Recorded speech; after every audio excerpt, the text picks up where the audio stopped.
被大雪袭击的公路上，发生交通意外的车辆像积木一样堆叠在一起。美国各州在这几天道路事故频传，因为一场世代难见的巨大风暴正在席卷全美。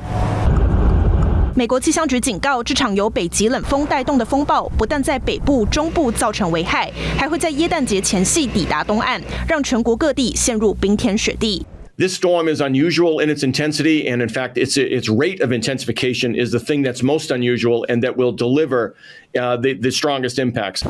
强烈暴风雪偏偏还遇上了美国最繁忙的旅行季节。这个耶诞假期的旅客数量已经逼近疫情前的水准，现在却有数百万民众的假期计划恐怕被天气打乱。就连美国总统拜登也焦急喊话，要返家过耶诞的民众赶紧动身。Take this storm extremely seriously, and I don't know whether your bosses will let you, but if you all have travel plans, leave now.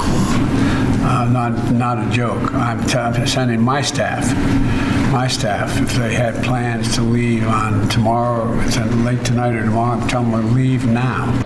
航空公司已经要旅客做好班机延误或取消的心理准备。根据追踪网站数据，全美在22号有超过1800架航班取消，23号还预计有900架航班无法起飞。 Flustered. We're trying to search on our phones, figure out other routes, maybe even taking a bus from here to Atlanta, which it'll take us about 21 hours, so that's really inconvenient. Mostly just anxious to get home.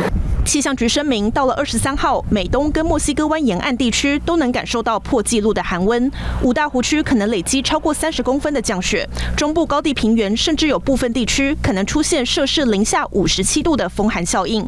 这种强度的低温足以在短短几分钟内让人裸露在外的皮肤长出冻疮。